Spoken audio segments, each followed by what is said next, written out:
Okay, so we are going to go ahead and get started. We'll call the meeting to order at 6:32. And we are meeting the board, a quorum of the board is meeting in person in the music room at the school. We also have some folks joining us virtually, and we'll talk about that in just a second, but just a reminder that we are placing priority on our in-person meetings at this point. So as long as we have a quorum and the meeting has been warned for in-person, we're holding the meetings in person. We have the technology and we'll make every best effort to have the meeting available for folks to join virtually. If something happens with the technology, the in-person business of the meeting will continue. The minutes are taken of the meeting, those are shared. And so there is access to what happens during the meeting if for some reason we lose our technology connection, but so far so good with that. So we do have our superintendent joining us virtually, and we do have one board member. So the first thing that we'll need to do before we move forward with the agenda is the board who is present in person will take a vote to decide if Leslie, who is our board member joining us virtually, can participate in votes tonight. So she can participate in the conversation and hear us, but in order for her to participate in the voting, the board members that are in person here will take a vote on that. And then we will go through, if we are having Leslie participate virtually, all of our votes will be taken by roll call. So what we would need a motion, to allow virtual participation for board member Leslie Nesbitt for medical reasons at this board meeting. So moved. Okay, so we have a motion from Denise. We need a second. Second. A second from Christine. This one can just be a voice vote. So all those in favor, please say aye. Aye. Any opposed, say nay. Okay, so Leslie, you can participate, ask questions. Do we also have to take another vote to say she can vote? Or did that? The participate by voting. Yep. Okay. Yep. Just want to be sure you can vote, Leslie. All right, so in the room we have Christine, Ed, Denise, and myself, Brittany, and then we have Leslie participating virtually. Leslie, is there anyone in the room with you tonight? No, the dog. Perfect, okay. So we will do a roll call for any votes that are taken tonight. Leslie, if for some reason we lose you, you lose us, the meeting will just proceed, and we will just have you as a abstain vote from any ones that we aren't able to actually connect with you on for those votes. Okay, excellent. So our first item on the agenda is the approval of the agenda. We do have one item to add right off the bat to the agenda. We're actually going to add it in as number 3. So in between 2 and 3, we're going to have a new number 3, and that'll be a progress monitoring committee update. And then we'll just bump all of our other agenda items down a number. Any other changes to the agenda for tonight? Okay, so we need a motion to, yeah, go ahead. Brittany, it's not exactly a change to the agenda, but we just want to acknowledge that at the end of the meeting, we're going to go into a non-meeting. Yes, yep, we do not, right at this point, we do not have a non-public for this meeting, but we will have a non-meeting, which those do occur after the meeting has adjourned. So, okay, so we need a motion to approve the agenda as amended. So moved. Second. Right, so I have a motion from Ed and a second from Christine. So we'll take a roll call. Christine? Aye. Ed? Aye. Denise? Aye. Leslie? Aye. And Brittany, aye. All right, so our next agenda item is public participation. So if anyone in the room tonight with us would like to participate, you're welcome to speak in the room. If we have folks who are joining us virtually, for the room or virtually, we ask that according to our right to know laws, that you state your name and your address at the start of your remarks so that we can have those in the record. And then you're welcome to participate. If you are participating virtually, state your name and your address, type in your comment and it will be read so long as your name and address is there. The board uses this opportunity to just hear from the community. We may not necessarily respond to every comment or question that comes up during public participation, but we do try to make note of them and make sure that they are addressed later during the board's discussion portion of the agenda. So we'll give it a couple minutes to see if anybody has anything they want to share or participate or comments.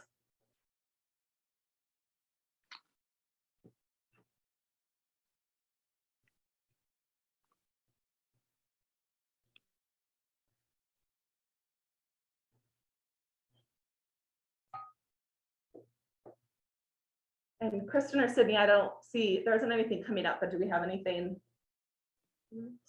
There's nothing coming up. Okay. All right.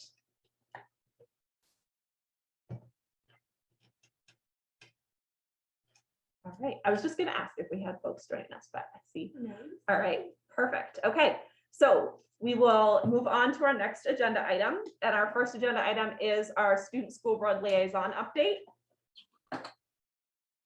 Okay, I will be moving both Seth and Ellen in tonight. Excellent. To help us bring in the new year.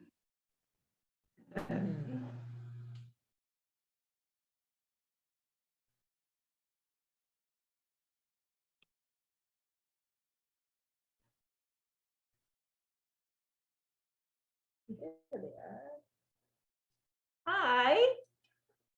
Happy New Year to both of you.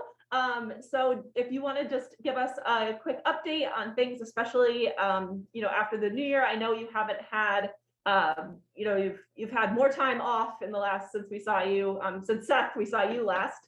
But it's been a little while since we've seen you, Ellen. So Ellen, maybe if you want to go first and just give us an update on how things are going, if there's been any noticeable changes for you or important updates for this school year that you think the board should know about. Hi. So I think a lot of people have been pretty nervous recently, especially with Omicron. A lot of people have been getting sick actually. And also we have midterms and finals coming up, so that adds on to the pressure. Also, a lot of teachers have been modifying the finals I've seen, to like keep down that pressure. And I think something we noticed from last year is that last year the student school board for Lebanon High School, they proposed that we should have the 2 days of school that we had before break be taken off. And I think a lot of people really like that for their mental health. And I think a lot of people kind of wish we still had that for this year, just because those 2 days we didn't do much in school. And especially with finals, midterms coming up, it really was great to take off the pressure. But other than that, I think things have been going great. Sports are in full swing. I'm doing swimming right now, and the clubs are going well. So yeah.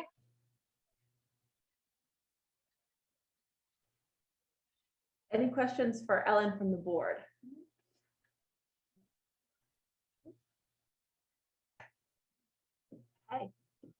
Okay, Seth, same question for you. Anything that is, that you're seeing or that you think is, updates from the last time we spoke to you, or changes that you've seen, or other information that you want to share with the board? Yeah, so I think, Ellen said it pretty well at the beginning. Like, Omicron has definitely given us a little bit of a scare. Like, I know a lot of people on the basketball team especially had to kind of go home before break even started. I do think the good thing about like this long break that we have, I know it's the 2 days got taken off, but I mean, I think a lot of people got sick over this break. So I think that kind of was a good little, break for all of us, and allowed maybe some people to get it out of their system. Because it seems that like not many people are having as many, symptoms as they had before. So I think Omicron kind of maybe hit a little bit before our break happened. And besides that scare, I mean, I think everything's been going pretty smoothly. Every sport is back in business, even basketball. And I don't have much else to say. It seems fairly normal. We had Winterfest before even with the scare, but also I think we're not at all going remote again. Like if something does happen, that's just what I've heard. I'm not sure if that's entirely true, but yeah.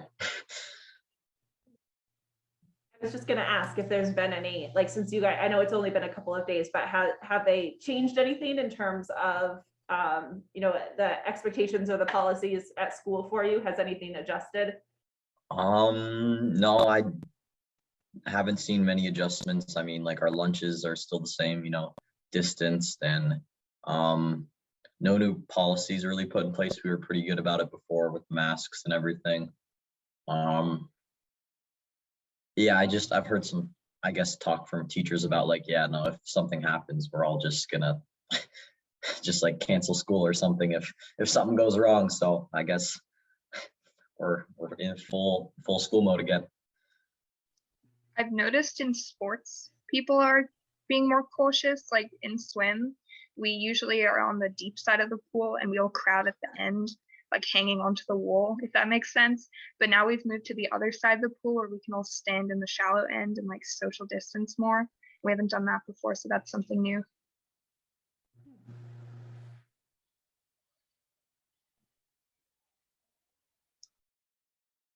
Any other questions from the board or any other comments tonight? Just hope you both stay safe, as safe as you can. Thank you.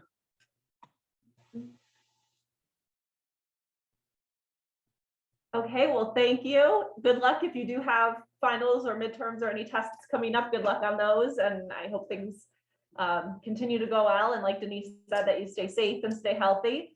As always, you're welcome to stick around and join us, but we know you have busy, full lives. So thank you both for joining us tonight. Thank you. All right. Thanks. Good night. Thank you. Okay, our next agenda item has been like one of my favorite things this fall. It's so fun to be able to do this. So honoring our team tonight, we are honoring our administrative assistants. So I'm going to turn it over to Sydney first, I believe. We just wanted to, and I don't know, I know Brenda's there. I don't know if Mike or Fran are there. Are they? Not here. No. To participate. Yes. Okay. Let me see if they're on as participants online. No, don't see them right now. Anyway, we really want to thank our admin assistants because they are truly the front line.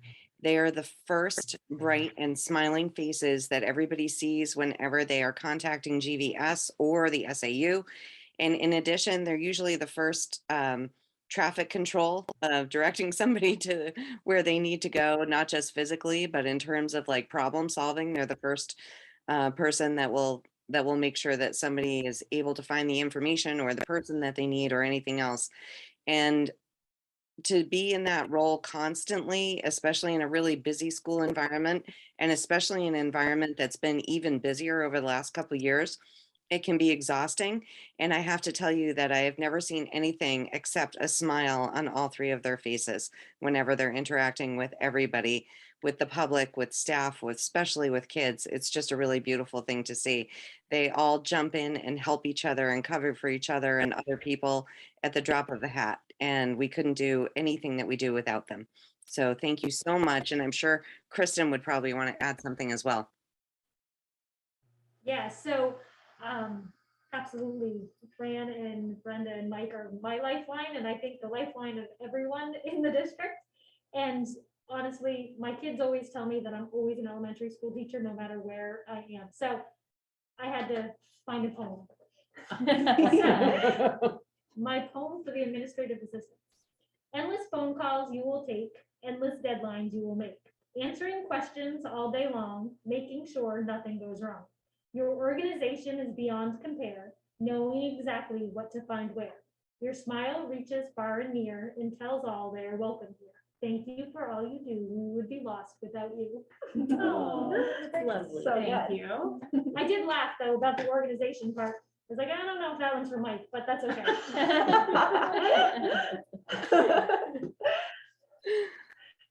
So So thank you. Mhm.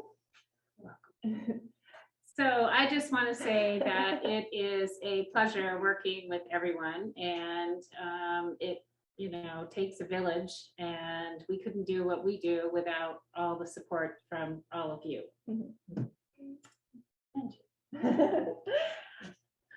Yeah, I would say just on behalf of the board, thank you so much. I think these are the folks who are like the keepers of the knowledge and the keepers of the school and the district. All of our positions here we wouldn't be able to do what we do without them, but I think these folks in particular take all of those pieces that we wouldn't be able to do what we do without them, and they bring them together and know where each one needs to go and how each one impacts the other one. And they understand, how to fit that puzzle together in a way that I think a lot of folks don't even realize happens. So I have heard, and I know that there is an organization chart informally around town of at what time you call the school in the morning, who you'll get. So like if you call before a certain time, you're not going to get Mr. Beachy yet. So you have to wait if you want to talk to Mr. Beachy. If you call too early, you're going to get Mrs. Reed. And if you call, so there's a like strategy of who can we get in touch with, that I think everyone is just a sign of, everyone knowing who to go to and who the people are that have such a big impact on their kids and on their families. So thank you.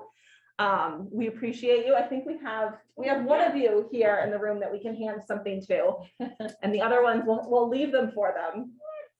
They're probably like sleeping at this time for all the work that they do. Thank you. Physically here if you want to switch it. You pick your own. All right. Thank you. Thank you. You're welcome. Thank you. My pleasure.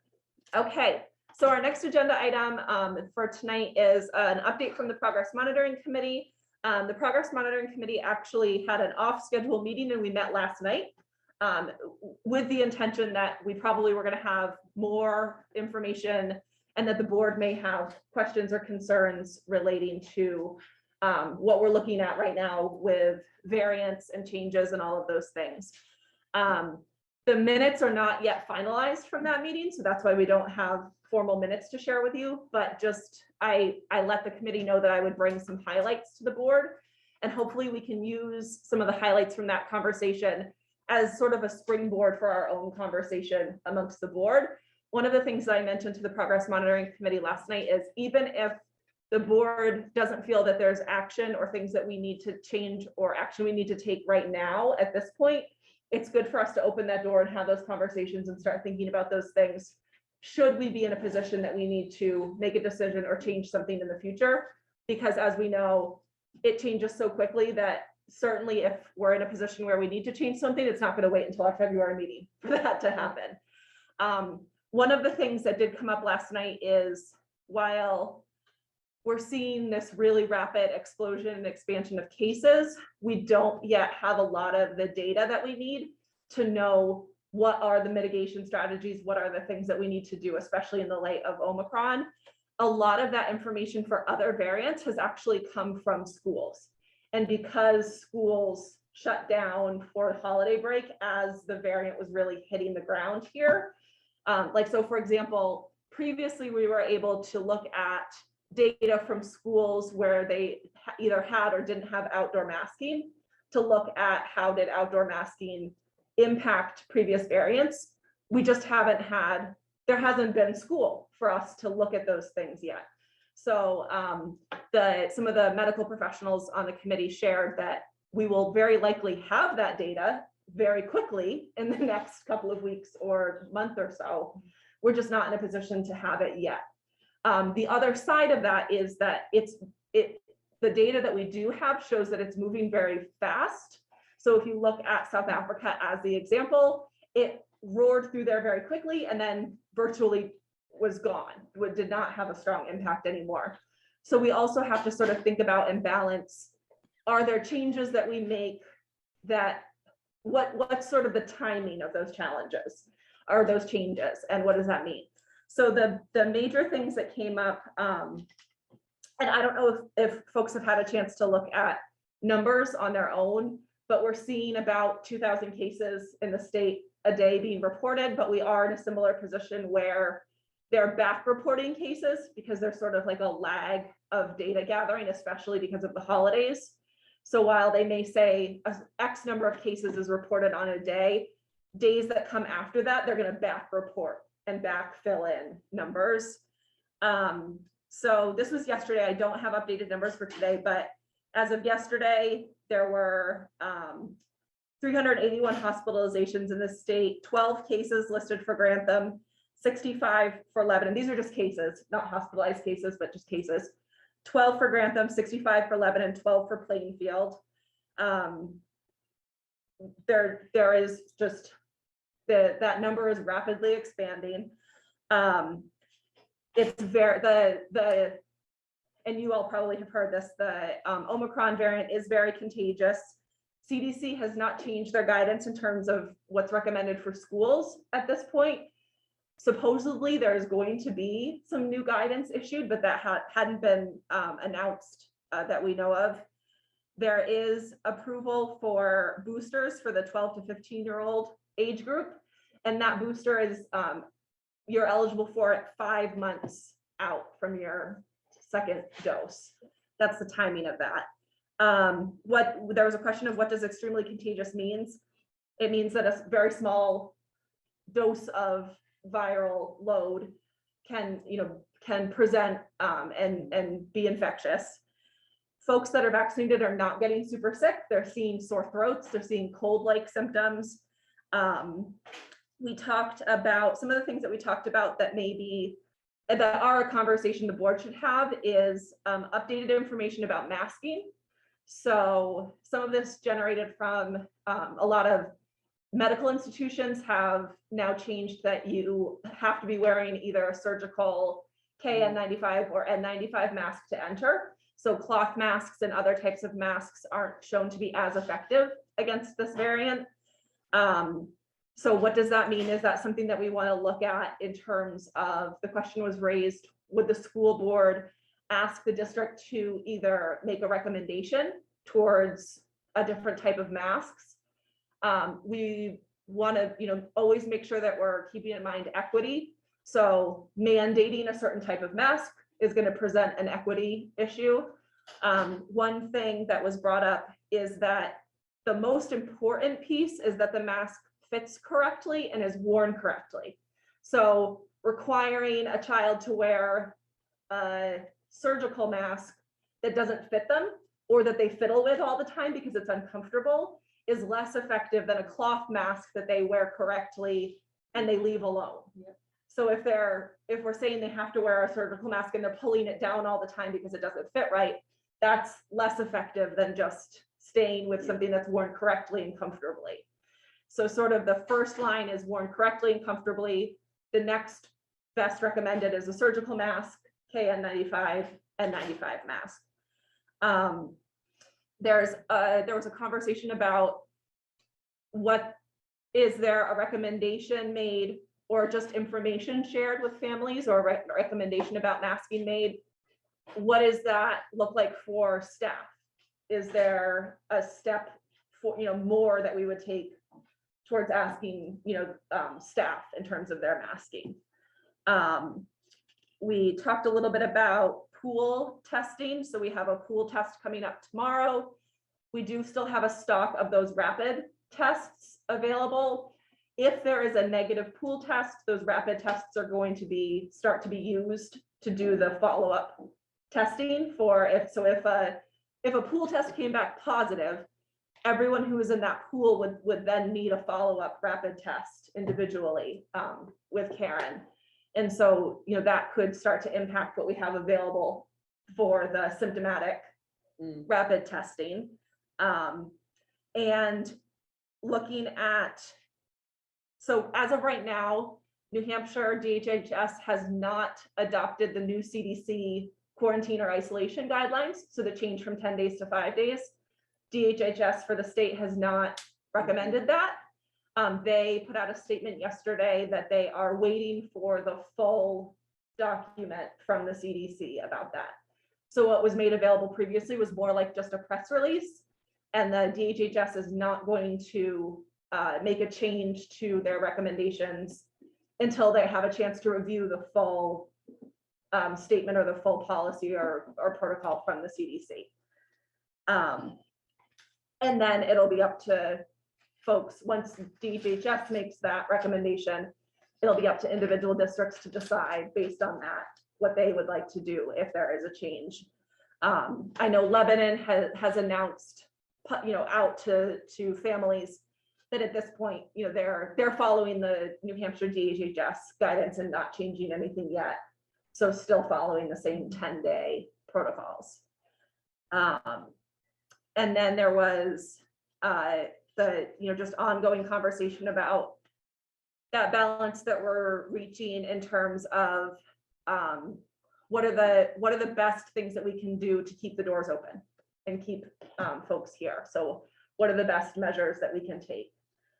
So that was really the scope of the conversation. I would say the two biggest things for us to think about are any upcoming changes to either CDC recommendations for schools or DHHS recommendations, and which we don't have yet, but it's just good for us to have that in mind, that could be coming our way in the coming weeks. And then the question about masking.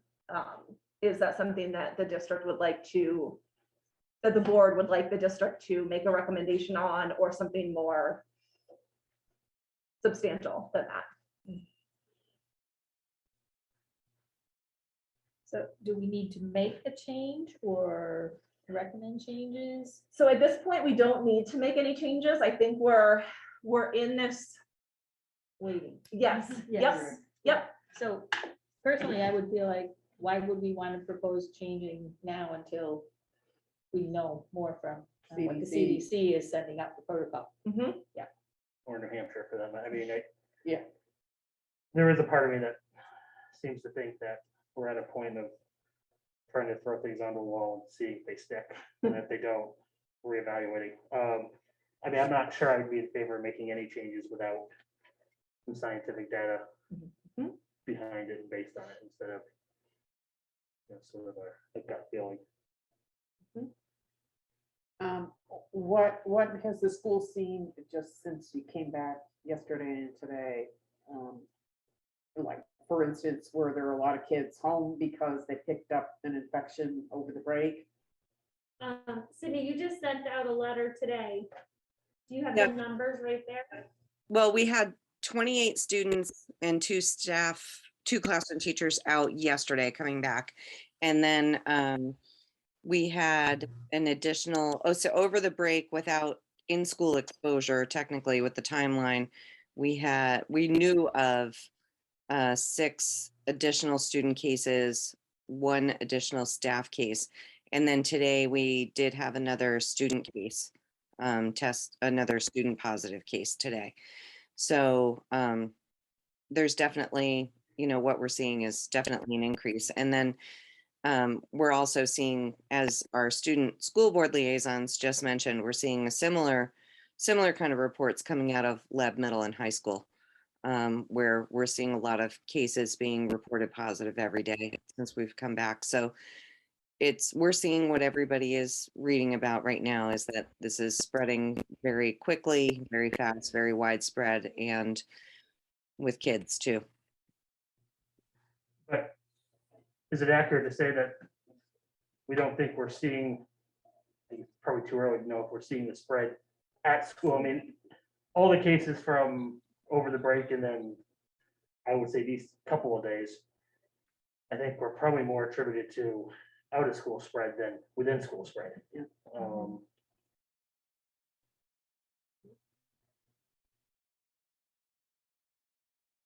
Yeah, that's the waiting to Right. see. Yeah, we haven't been Right. back long enough Well, to you have to know. know if it's going to.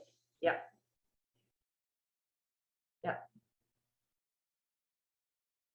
Do we have any idea what our % of vaccinated students is at this point? Or is that a HIPAA? Well, not everyone has shared their vaccination card, so it's hard to say. Yeah. Karen is trying to get more as we find out.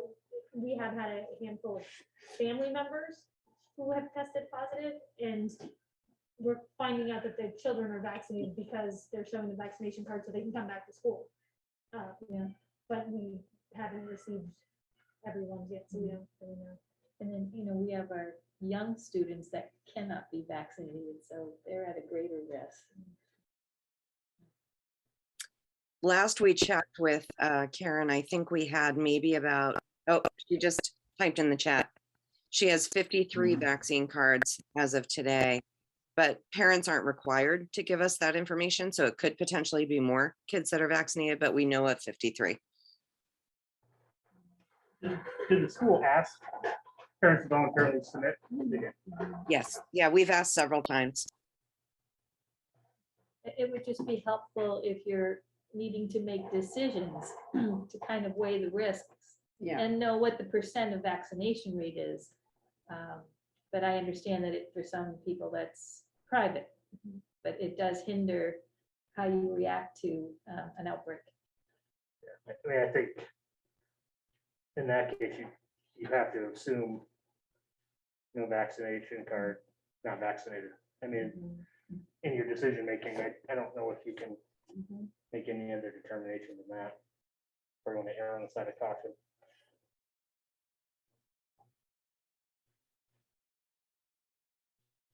One of the pieces that I think we can look at specifically for if we'd like to do a change or if we'd like to just do a recommendation is in terms of masking. So, or if we want to not have the district weigh in at all about this right now. And do we want the, a message to come from, in a parent newsletter or in, in some other form about because that's one that we do have, they did share that we do have data showing that, proper mask wearing and then upgrading the type of mask that you're wearing does have an impact. And what's the board's sort of comfort with that? And where do we stand in terms of like wanting to provide that as a resource? All of those questions. I think masking is one area that we did hear pretty strongly from, especially, from the medical folks on the committee, that that's an area that has demonstrated impact. So are you thinking that we ought to have a supply of KN95s or N95s for students who choose to wear these, or are we looking at, and as we've said, some of them won't wear them properly if they don't fit comfortably. So right now, we do have a whole slew of KN95s in adult sizes, medium and large. And then I know Brenda's been ordering masks. So we, mostly the surgical masks. So we do have them that we're constantly giving out to people. What I find is that sizes is the tough part. And like both adult KN95 I tried to put on today and I was just like, yeah, they just didn't fit. So I went back to this one. And we're finding the same thing with kids. It's just so hard to find the right fit for their little faces. Yeah. So far, I do want to say that, the masks, tests are not readily available, but masks right now are still readily available. We are still able to order them, and we do still have plenty of ESSER funds to buy them for whatever the board does decide.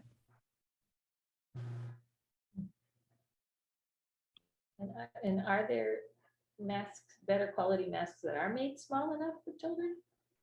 But we don't have many of those at this time. No, right now we have small surgical masks.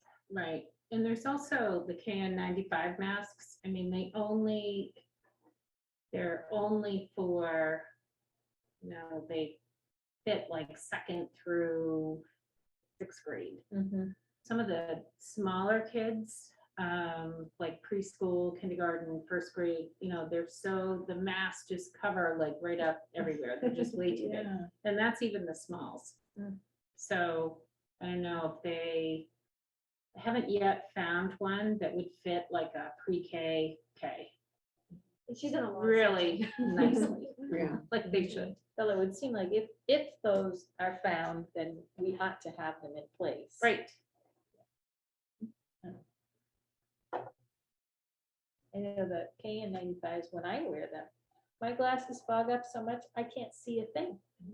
And that was one of the big points last night at the meeting was that if you put on well, if the mask fits right, you should be able to wear glasses without fogging, right?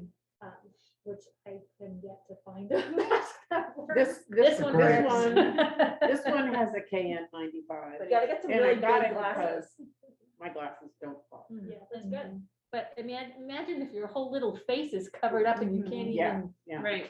that's just, in that case, they should wear a mask that fits. And And that was the argument too of the doctors last night, that a cloth mask is gonna be more effective than a KN95 if the That doesn't KN95 fit. doesn't.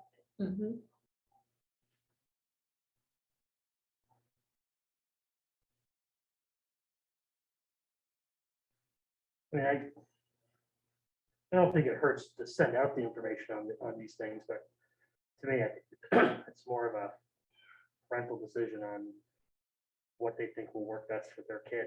You know, I think it's, everything I'm hearing is, you know, one option doesn't work for everyone, depending on the kid, so I'd be inclined to leave this to the parents to make the decision. Do we have parents expressing concern about sending their kids to school? I have not had any parents reach out about Yeah. that. No. I had a couple students really anxious coming back to school. The students were anxious coming back Yeah, yesterday. They weren't necessarily able to verbalize what it was they were anxious about. Yeah, So potentially it's about COVID.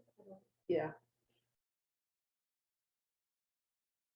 And I've talked to parents who are just anxious about COVID, but not to the extent that they're not going to send their kids back. Yeah.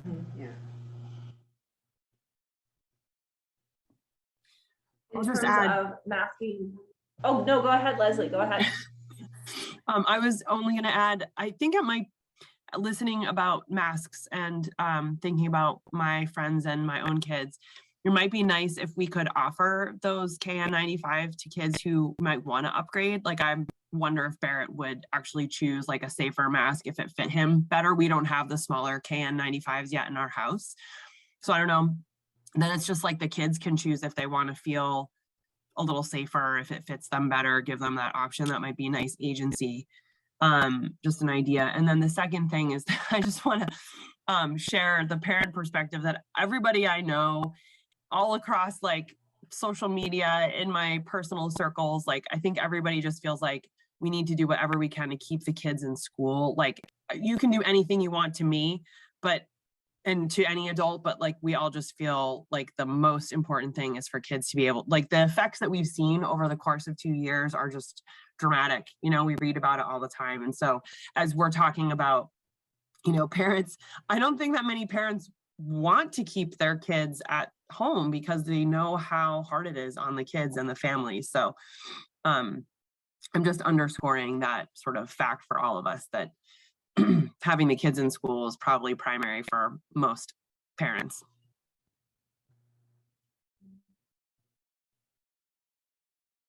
That's a good sort of leaping off point too, in terms of like keeping the school open. Does the board feel differently, or would we make a different recommendation in terms of expectations for staff masking?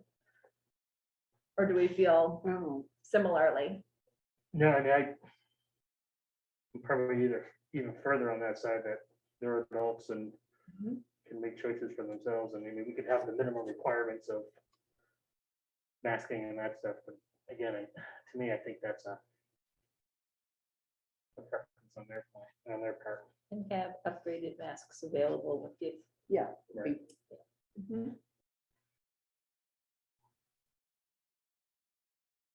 Okay. All right.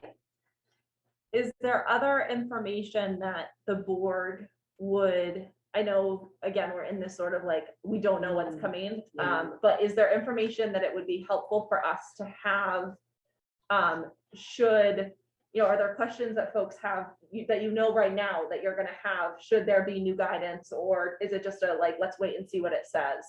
I'm just wondering if there's like stuff, you know, if we let's say next week, there's new guidance issued and we need to meet in between now and then. Is there any prep work that either Sydney or I can do to gather information for questions that folks might have? Brittany, I'll just speak to like Yes. an earlier the point about like parents submitting vaccine cards. Sarah Walsh wrote in, and I read the newsletters and I don't remember being asked, and it's could totally be my fault, but we might put out another call for parents to voluntarily submit vaccine cards. I just think about some of the data that parents and we probably want to know. I know we can't ask the staff directly, but it sure would be helpful, I think, for parents to have a sense, you know, if it's actually only 50, which I'd be really surprised. That's like a pretty different thing than like 200 kids, and that's probably too many, but you know, and it's all voluntary. Obviously, I know we can't ask, but that I know, I don't know, that comes to my mind as a piece of information. As a board member, I would love to have a guess, an estimate, an educated guess about some of those things. Yeah, I'm just thinking from the point of view of parent, we're not requiring teachers to be vaccinated, correct? Right. I mean, if I were a parent with a child, I would want to know if the teacher in my child's classroom is vaccinated. Right, and if I'm not sure you can get that information. Yeah, you can. We're not allowed So to. you just have to- Yeah. I mean, Yeah. Yeah, I mean, you Yeah. can't. New Hampshire was you can't- actually part of a consortium to make sure that we can't have a mandate either. Yeah, So yeah. it's not just a question of, it's a question of, you know, even in the future, at this point, we wouldn't be able to go forward with any kind of a mandate. Okay, so then the parents left to say, okay, I gotta tell my kid to make sure they wear their mask and Mhm, distance and all mhm. Yep.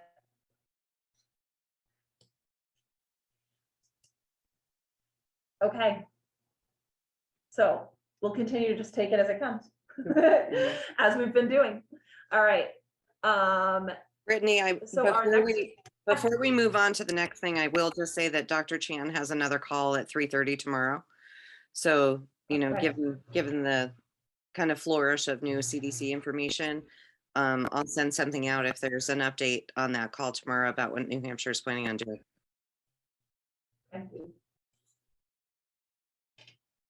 Okay, so our next agenda item is the public hearing, so meeting procedures, just thinking ahead about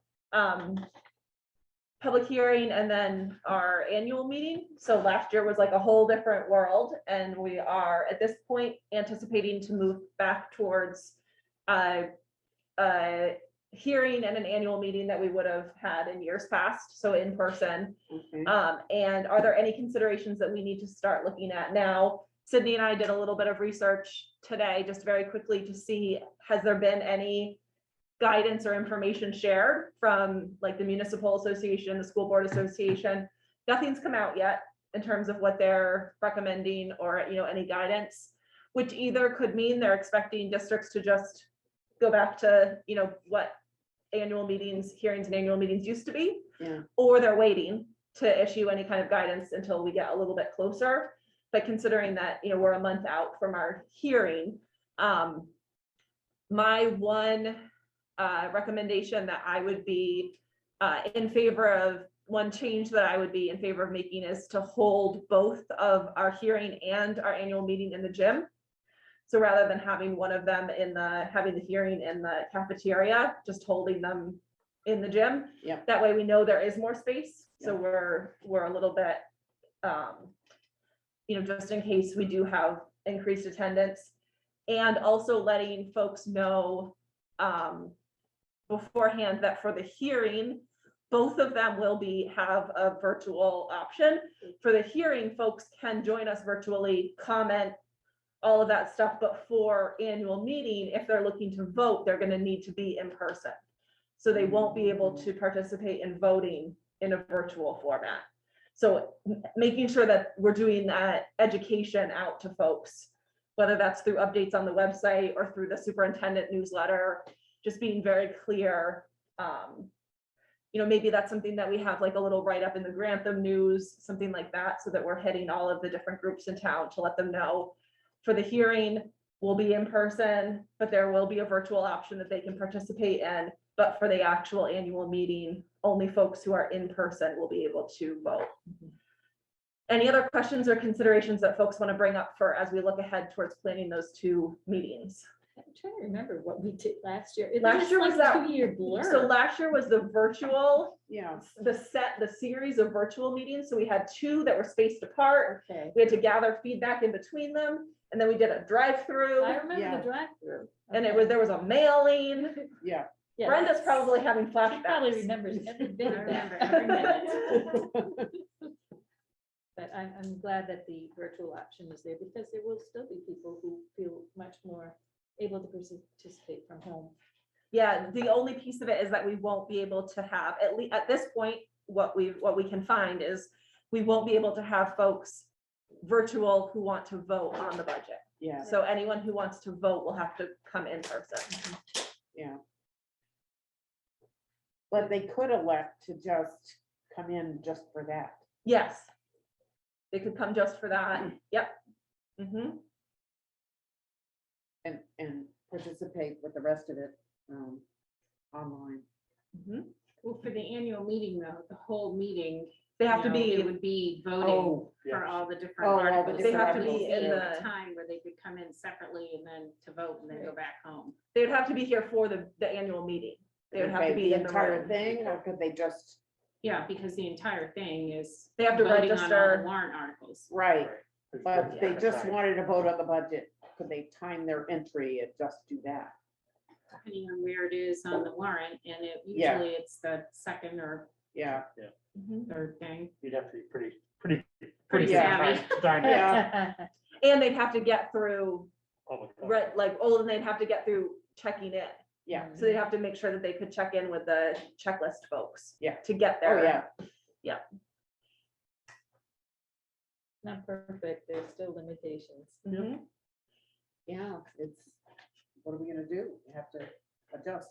One piece of it that, that Sydney and I are gonna keep trying to find information about, we haven't been able to get a good, clear answer about, because an annual meeting is a different sort of situation, is we can, as a board, we have required masks to be worn in the building, but if someone is coming to vote, what are what is the impact around that? Could someone not want to wear a mask and still be allowed the opportunity to vote?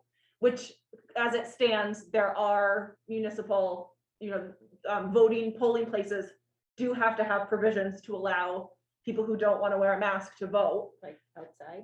Yeah, For the elections. for elections. For elections. And so what we haven't been able to find is what is that impact of a situation like a town meeting or an annual meeting where the voting is, it's still you're a registered voter, you still have the right to cast a vote. One of the options that was brought up is that there would be a separate room for folks. And so we need to make sure we're looking at what does that option look like in terms of how do you moderate that? Mm. So are all votes done by ballot? It sort of eliminates the voice vote option Mm. if you have 2 rooms of voting Mm, people. So these are some of the things that we're gonna try to get more answers That's- about. It's also asking poll workers, election workers yeah, to compromise their safety if people are coming unmasked, could Yeah. be carrying the variant. I don't feel that that's responsible. But we may not have, that's what we need to find, Yeah. is that it's right now what we can find in terms of guidance is that you have to provide yeah, an option for folks to vote and not mask. Yeah, maybe we can get some guidance on that. Yep. And this is something that, I think a lot of districts and towns are gonna be looking at, because there are a lot of towns, like our town does currently have masks are required to be worn inside of town buildings. So towns are gonna be looking at that in the coming weeks. So we just need to sort of like gather up all of this information and make sure that we're able to communicate it. That's the piece, is that like, we have to start getting these answers now because we're, Yeah, you know, X number of weeks out from, and we want to make sure that we're not accidentally disenfranchising someone by not getting this information out, so.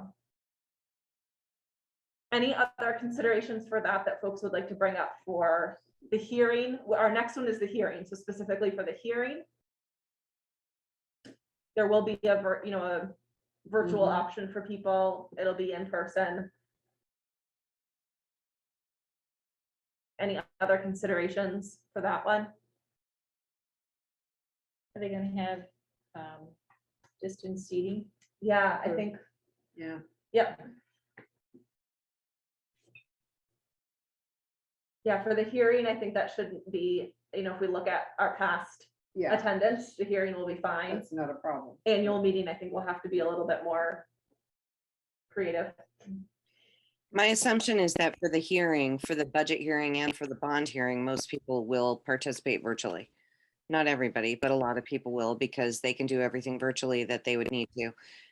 We'll really need to think about the annual meeting, and hopefully by then we'll have more guidance from the School Board Association and from the state, and people will have seen what's happened over the month of January, which is what I believe everybody's really focusing on right now. So hopefully this thing will have crested and started declining by then. And I won't have Fingers learned crossed. any more of my alphabet in any other languages. I'm all done learning.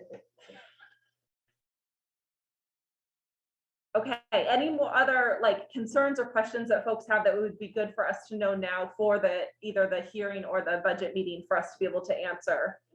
That voting is definitely the biggest question that we need to try to. Well, I'm just assuming that for the supervisors of the checklist, that they'll have face shields available if they want something other than a mask, that kind of thing. Hand Yeah. sanitizer everywhere. Yeah, we'll have to work Yeah. with them to Yeah, make sure we have those resources, or what they need. Yep. Okay, all right. So our next agenda item is the Clerk of the Works position proposal. So Sydney, I'll turn that over to you. Thank you very much. As we get towards, we're looking at voting and the annual meeting coming up. One of the other things, of course, is looking at the grounds renovation and playground project potential. And as we've been going through this process, I'm just going to quickly share my screen. As we've been going through this process, one of the things we've been talking about is if this is approved by voters, so this would be a job description that we would advertise for only if the bond passes. So it's not something for now, it's only if after March 1st that this bond does pass, that we would have essentially a clerk of the works position. And this is to have somebody whose expertise really is in this kind of a grounds renovation, site work, kind of construction project, which is not my area of expertise, I'll be completely honest. And it's too much, I believe, for our facilities director to take this on in addition to everything else with our facilities. So this would be, the purpose is under the general direction of the superintendent of the schools, the clerk of the works monitors all phases of grounds renovation, playground construction at the work site at JVS on behalf of the district, et cetera, et cetera. So you've seen the whole job description, position responsibilities, to keep logs, to keep track of being a liaison among the engineering group, the designers, the contractors, construction, making sure that school safety is always paramount, looking at collaborative relationships with the town and permitting and the state and all of those kind of things that we'll need along the way. We looked into the general rate for this, and the general rate is about an hourly rate, which is about $100 an hour. And we're going to propose with this description that the hours are fluctuating with the project. They'll be busy weeks and not so busy weeks, with a maximum expected hours to total 75. So we would be looking at a total cap of $7,500 for this position. And this person would be a contracted service, not an employee, and would submit a weekly timesheet like all other contracted services that we use. Any kind of questions you have about this? Where did the 75 hours come from? So what we started to look at when we were looking at the clerk of the works was how they're funded in general. And they're often funded by a percentage of the total project. So we sort of just estimated a percentage of what we think. I mean, we don't know for sure. So this could change, but a percentage of what we think the project would be, and came up with about that 7,500 and about 75 hours. Sydney, when I read this, all I could think of is, where do you find this person? Yeah. Where do you look? I think there's a lot of people, especially in this area, who have a lot of contracting and construction expertise. I think this is actually, with the flexible hours and the ability to sort of go with the project, I think this would be a really nice job for somebody, especially somebody in the Grantham community who would be able to work with the school and the town, and somebody who knows about some of the environmental permitting that we would need to work with the state on. Can't hurt to put it out there and ask. I mean, if you hire the right person, they'll certainly save you more than $7,500 in the grand scheme of things. So In making sure without that this everything person, runs smoothly. Yep. Yeah. Sydney, would that be paid out of the playground budget or out of the district general budget? It would be out of the bond budget. So this would all, essentially anything that is coming, like the design, the engineering, the site work, the survey, all of that kind of stuff, and the clerk of the works, everything would have to come from what the board specifically allocates from the grounds renovation, site work, playground construction.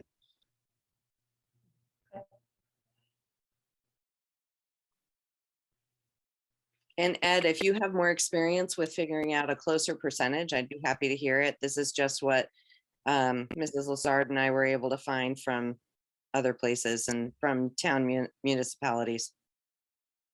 yeah, I mean, I certainly can ask around it at my place. You might want to talk to the general manager of Eastman. Mhm. Because prior to coming to Eastman, he was on the Lake Sunapee Regional Planning Commission. And then I'm thinking of, I believe it's Duncan Wood in Eastman, who was kind of the sort of he was the lead person when the maintenance facility at Eastman was renovated. Mhm. And there were some environmental issues there with the groundwater had been contaminated and that kind of thing. And so those two people might have some ideas about people who would be interested, and Great. and maybe offer suggestions for this job description. Sure.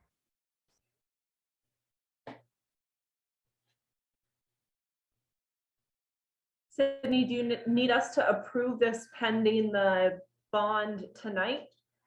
Well, it sounds like, based on what Ed and Christine have said, maybe you don't want to improve it tonight.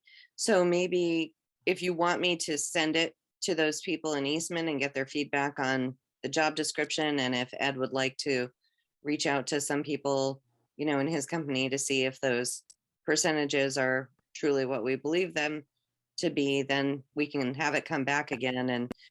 And the only thing that I think it should be is approved prior to March 1st.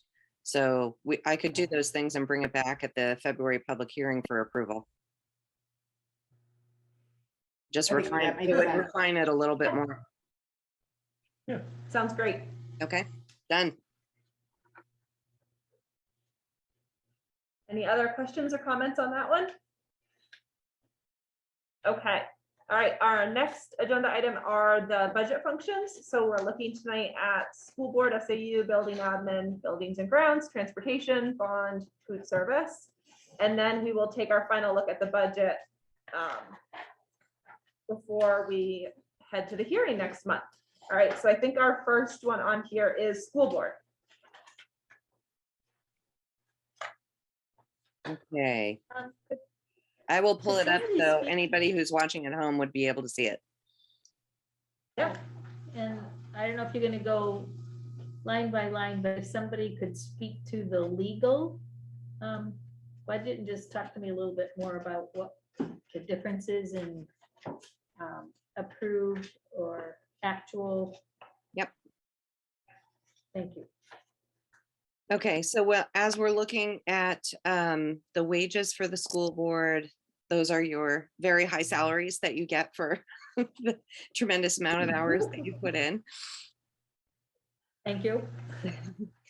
School board, It goes social, back to the, school board, social security is staying the same, Medicare, retirement, all of the associated benefits. The school board conferences and meetings is the usual $250 fee for a school board association, which is a lump sum fee for all of their workshops that you're eligible for. The legal, if you're looking at, I'm kind of circling it on the screen right here, you're probably looking at the actual, which was much higher. yes. Yeah. So that was the result of some legal costs that were directly related to two special education issues. Yeah. And those, sometimes, you know, we will do, we'll work with Primex on those, and then other times it's better to not work with Primex on those to open up claims. So that's why those were a little bit higher and went into actual. In addition, the actual was higher last year with legal because since we were just talking about our annual meeting, we had a lot of, we needed a lot of legal counsel and advice going through all of the procedures for the annual meeting. So there were additional expenses because of that. And then there was one other human resources issue that sort of bumped that up a little bit. So I know it looks much bigger compared to what we would usually budget and what we have budgeted. But I can also tell you in the long run that those legal costs all save the district quite a bit of money in the long run by just So I making sure guess- that we're doing everything the way that we need to do it. I'm just wondering if the requested budget is high enough. Mhm. Does So it seem? I would stick with this. We did bump it up a little bit, but I would stick with this because we do still have a legal fund trust fund. So if we ever really got into a situation where we needed to really spend a lot of money on some legal work, then we would be able to go into that trust fund. Oh, something else in here that bumped it up was also, we had some area agreement expenses still left in that year. Yeah. There were a combination of things that sort of hiked it up a little bit throughout the year. Thank you.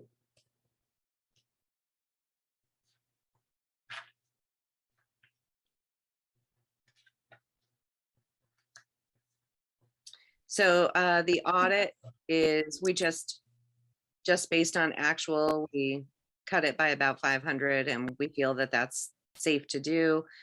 Advertising, since we're doing so much more online and a little bit less in print, we were able to decrease that by about 4,000.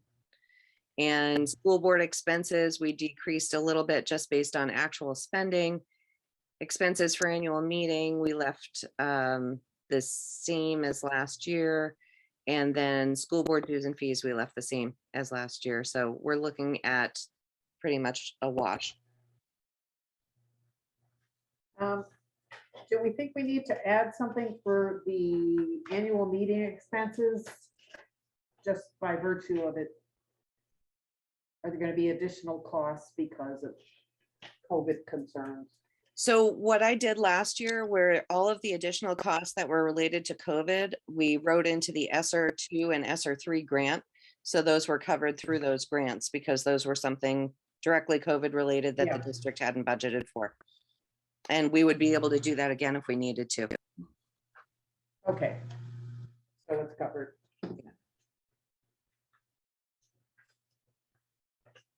Any other questions for the school board area?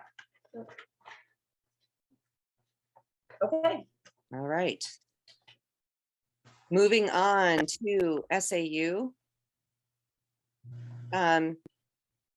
What you'll see here, and there was an additional memo that I sent with this, and what you'll see here, and I'll say right up front, is that regardless of COVID and everything else, I've been tracking my part-time position, which is currently 2.5 days a week.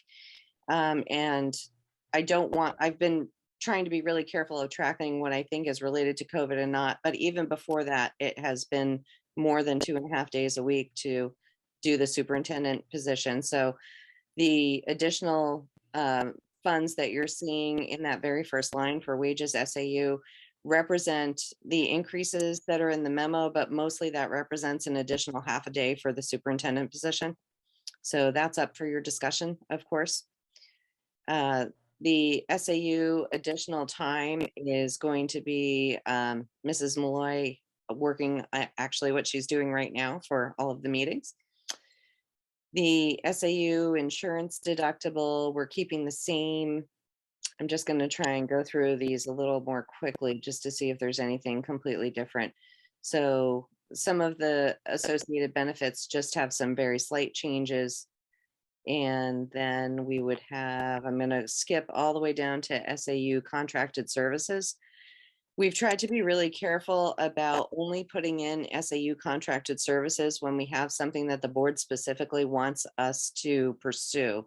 So for example, this year we have some contracted services in there for website development. We have not yet talked about anything that the board wants the SAU to pursue in that manner. So that's decreased by 5,000. The copier services are about the same. The admin accounting software, which is our Infinite Visions Tyler software, which does all of our financial accounting, is just a little bit more based on that company's increase. Postage is staying the same. We're also not mailing as much as we used to, thanks to technology. Travel is the same. Pre-employment expenses, which is going to be background checks, fingerprinting, all of that is level. SAU supplies is just about the same, and looking at history, we've been pretty accurate on target with that spending. The SAU software encompasses the Pay School software for lunch, and it also encompasses our frontline software, which is absences and time card management for all of our employees. And then that's just a slight increase again by that company's normal increase. And then SAU dues and fees is the NHSAA membership dues and fees, similar to the School Board Association.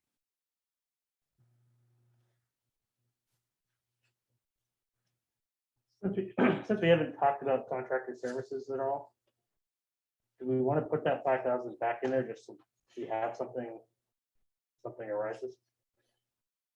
The way I'm reading this now, we would have nothing, right? Yeah.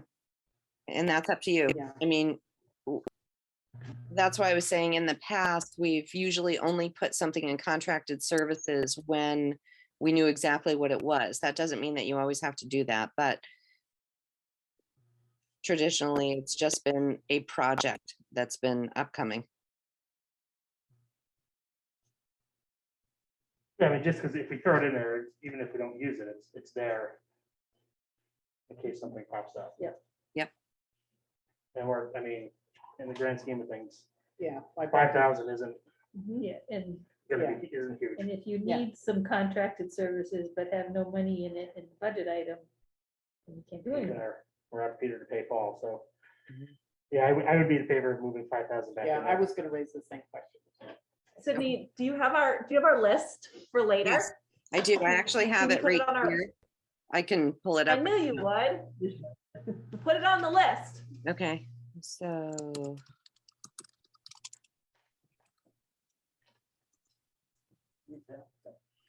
There you go. Thank you.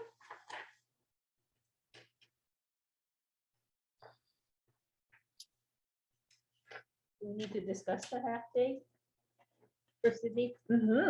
Well, Yeah, I am very much in support of doing this because I bet you're already working many weeks, 4, 5 days. And that's, to be generous with your time is one thing, but you should be compensated. And it sounds like 3 days is really the bare minimum of what you need, but you do need 3 days. Well, it's So a, in proposing this, it's really a matter of trying to project what is going to be best for the district beyond COVID. So, you know, when we're looking at the functions of the district, I think a half day increase and seeing how 3 days would be much more reasonable for what Grantham is going to need. I also think things like if the bond does pass for the grounds renovation and we have something like that clerk of the works, you know, that's going to be a good balance where it's not something else for, you know, for the superintendent's office to manage. I will say, just, you know, knowing what my communication is like with Sydney, I'm in support of it. And I also know that folks that work really closely with her within the district have also expressed to me support for looking at what is the true time commitment of the position.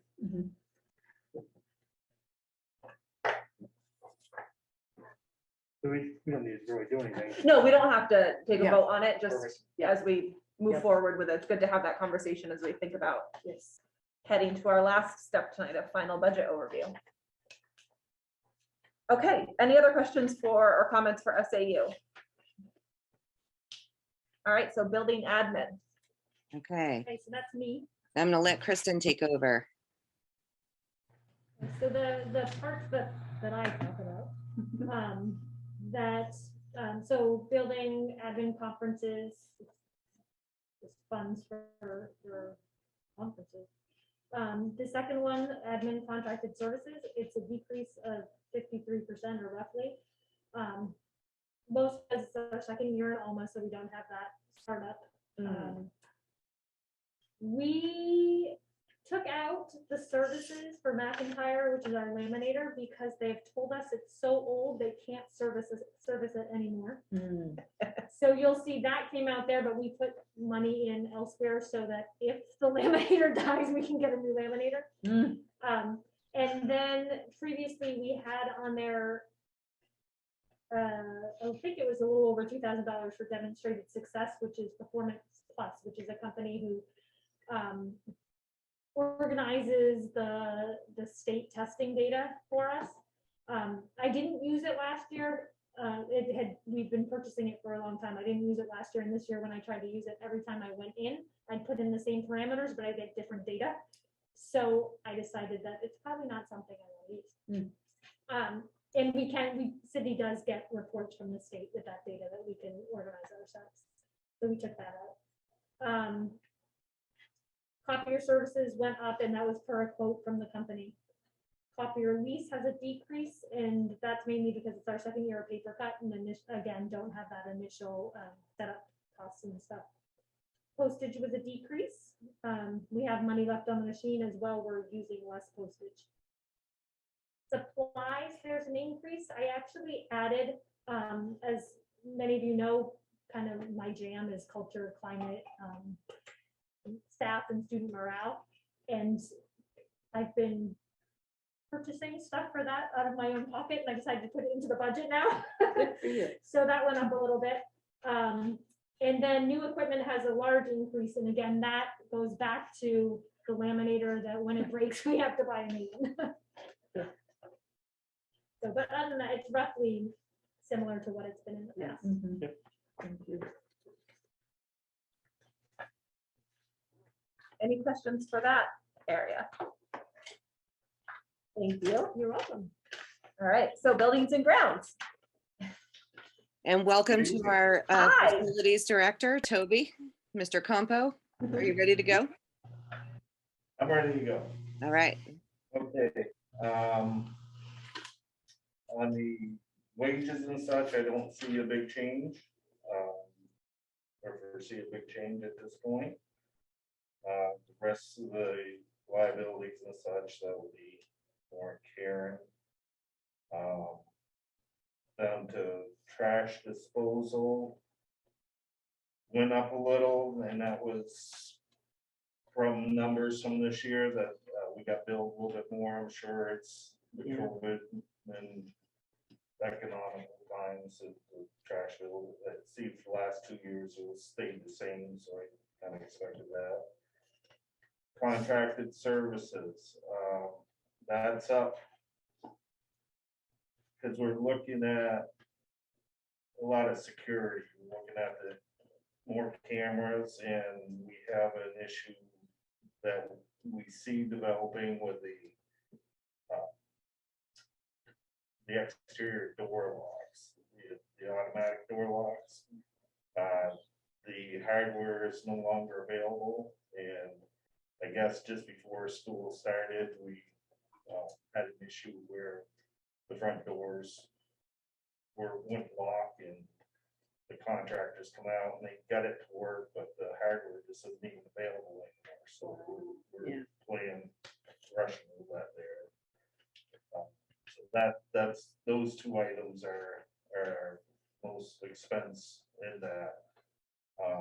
We did deduct an electrical repair. I think last year they had figured in put that small garage in, so that it was a little bit high last year. Buildings, Before on the Mr. renovation. Campo goes on, I'm just gonna say that on that running list, we have locks and or cameras 15 to 30, because one of those two things we will most likely be able to pay. We're going to try and get some of the cameras this year. And just for your knowledge, if we're prioritizing either the locks or the cameras, since we can get some of the cameras this year, my recommendation is that we prioritize the locks. The locks, I mean, everything is working and the building is secure, but it was, before we opened up this year, it was difficult to find those replacement parts for the locks. And I don't think that we want to take that risk. So if we're looking at an either or there, that would be the more important one. That's basically replacing. Yes. Yeah. Yeah. And with the COVID supply chain, Yeah. are we gonna be able to get? When I had it, I did get one quote from Tasco. They didn't state there's an issue, but I don't believe it till I see it. I Right. mean, anything right now is skeptical on, Yeah. especially on the electronic. Yeah. For availability. Yeah, so I couldn't promise there wouldn't be an issue, no. Consider yourself lucky. Great, great. Yeah, I mean, is it wise to order that kind of thing as soon as we can, given the? Anything that I'm okay with, especially something like that, you'll see I would jump right on it, at least get us locked in and get things rolling first, yeah, definitely. I mean, actually going in the winter, I did that with plow and the snowboard, 'cause I was worried I wasn't gonna get those. Same, it would be definitely the same thing.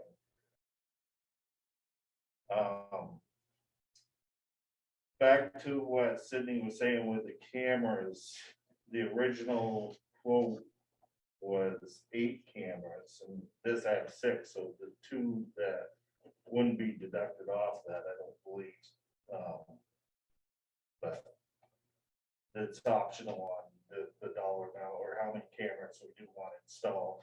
The big number on that adding cameras is we are at our limits on the NVR, that it's your recorder that the cameras plug into, and that's 7,500 of this price. Is even if you go to 2 cameras, you still got to get that $7,500 NVR to add that. So I think the cameras were like 1,200 and such a piece, but it's that NVR that you have to have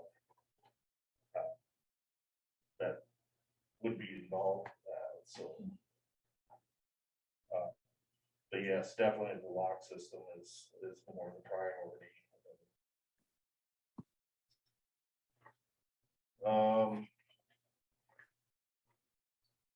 Figured a little bit more for the refinishing of the gym floor. We're we're having trouble with wax on the floor right now, chipping. And looking into it, I'm seeing that's a water-based product. So I'm going for history from what I've dealt with is an oil-based, and it's definitely a lot better finish, but it is more money. But right now, over this vacation, we had to patch the floor with wax just because we had so many chips in it. So that's more of a quality issue. Everything else pretty much stayed the same. Buildings and grounds renovation last year, the dollar amount that was in there was for redoing the parking lot. I don't foresee having to do anything with that this year, so we deducted that. Grounds maintenance, basically talking to Karen, she was looking at the total numbers, and it seems we are historically a little high there, so we can try to get more into realistic numbers. So I'd say this.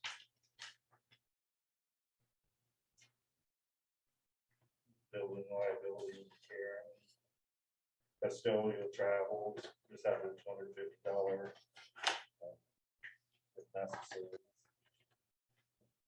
Supplies, we basically upped that a little bit because of the prices of everything that's kind of skyrocketed on us. So Yeah. it'd be the same amounts. It's just really that's price reflections.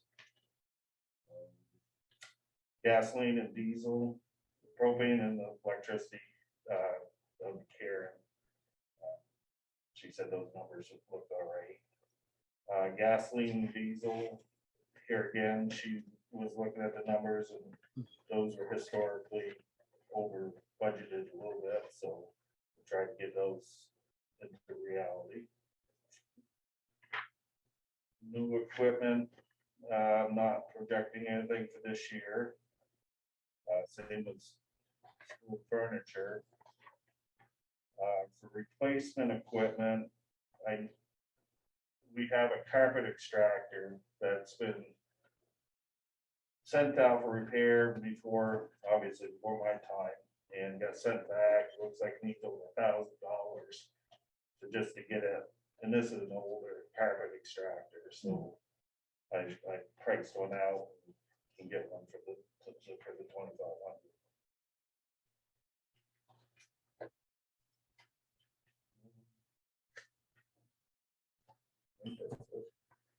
All right, and I know that the board has all of your backup in there. And do you have any Yeah. questions for Mr. Compo?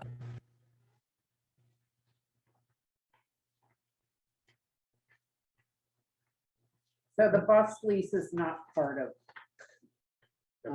Yeah, that's that's the transportation. next one. Okay. Yep. I guess I just wasn't clear on whether the cost for the cameras and the door locks is under replacement equipment, or is it contracted services? It's currently under contracted services. I did get that right. Okay.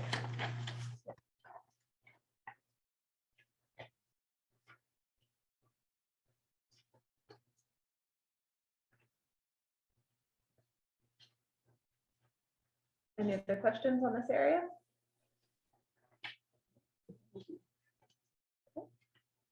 Thank you. Thank you. Thank you. All right, so our next area is transportation. So I want to thank the people of Grantham who are so great about responding to surveys, because we really did look at transportation. I know that was something that we talked about a few months ago at a board meeting, and we've had a lot of transportation conversations this year, which COVID's highlighted the number of kids on the bus and our routes and spacing, and how many parents are putting their kids on the bus and not putting their kids on the bus, and middle and high school, and looking at everything.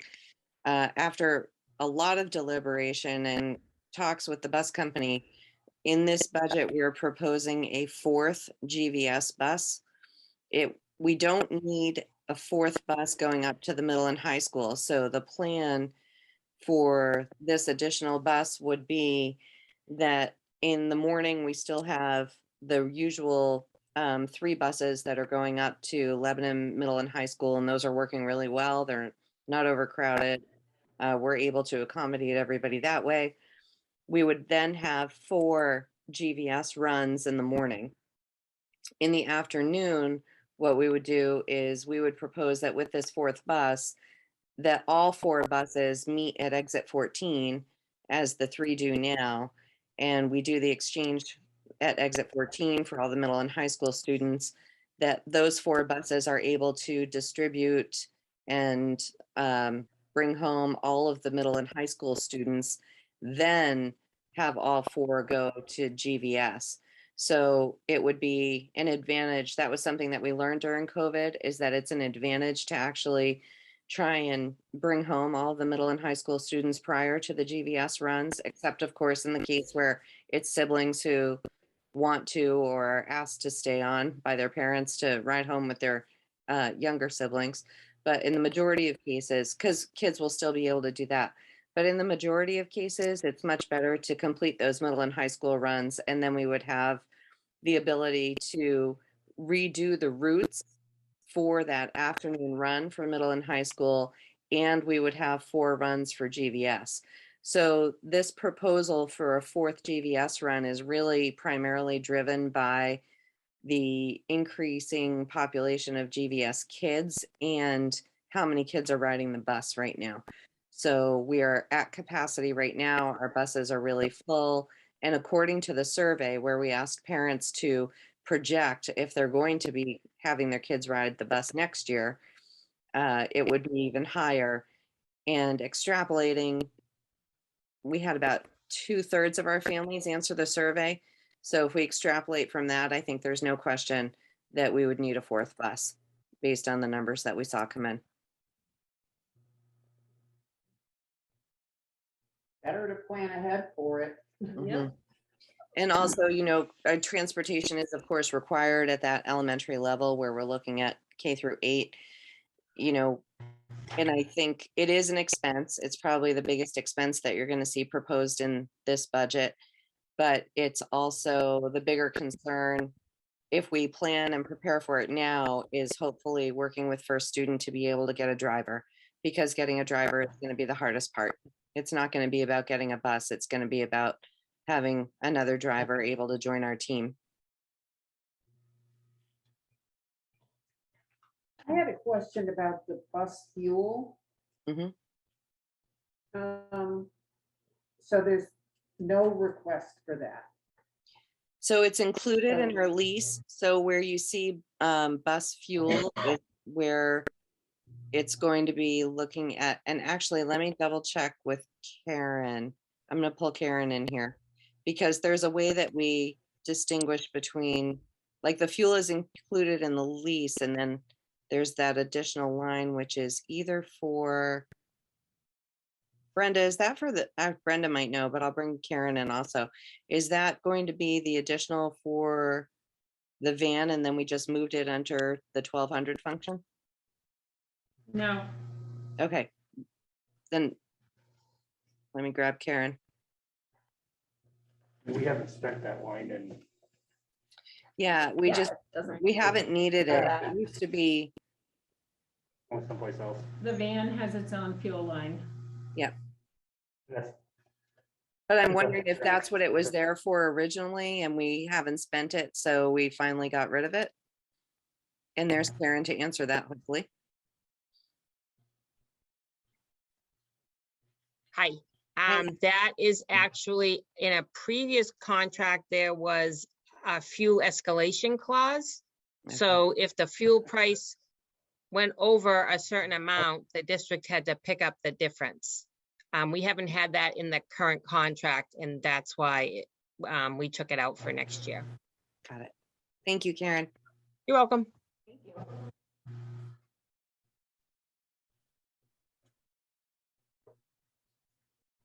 And then we do Any have other a slight decrease in our field trip cost, and we cost those out based on the field trips that have been requested. So there were just slightly fewer field trips requested next year.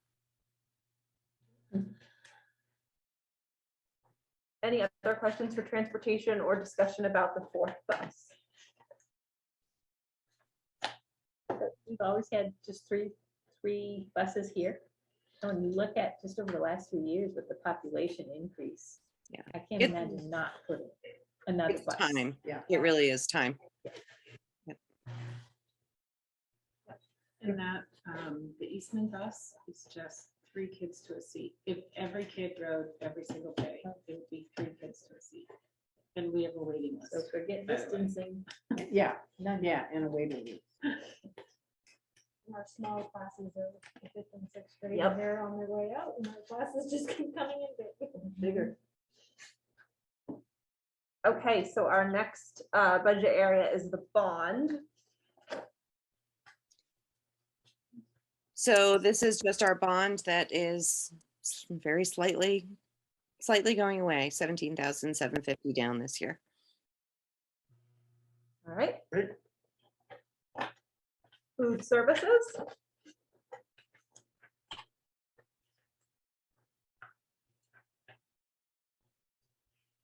Okay, so there's really no way to do an remotely accurate estimate on food services based on COVID.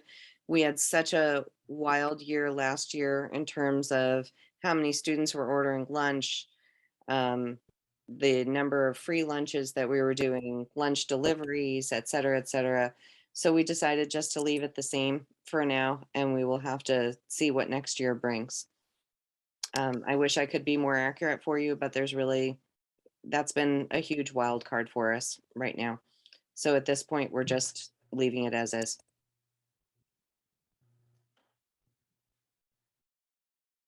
And then we are looking at, and Karen, is this number, I also have your spreadsheet here, but is this number in the board packet the same as the spreadsheet at what we would be looking at the general fund total increase? So Sydney, on food service. Yep.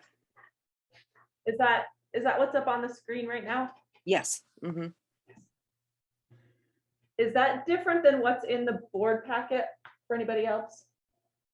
You have two different. Well, we've got the wages for the food service and then the transfer to food services. Yeah, Okay, but- so are we looking at wages for food service or transfer? I was looking at transfer to food services. Yeah, Okay. that's just the transfer. Then you have another page that's gonna go through the food service budget. Right. which Gotcha, is gonna okay, be all right. down They here. I had the other one first in my binder. Okay. Sorry, my fault. I got confused about which one we were looking at. You're looking at And this yeah- one that I just pulled up. And So yes, looking at that number at transfer- the bottom is the Got current it. number. So we were looking at transfer first. Got it.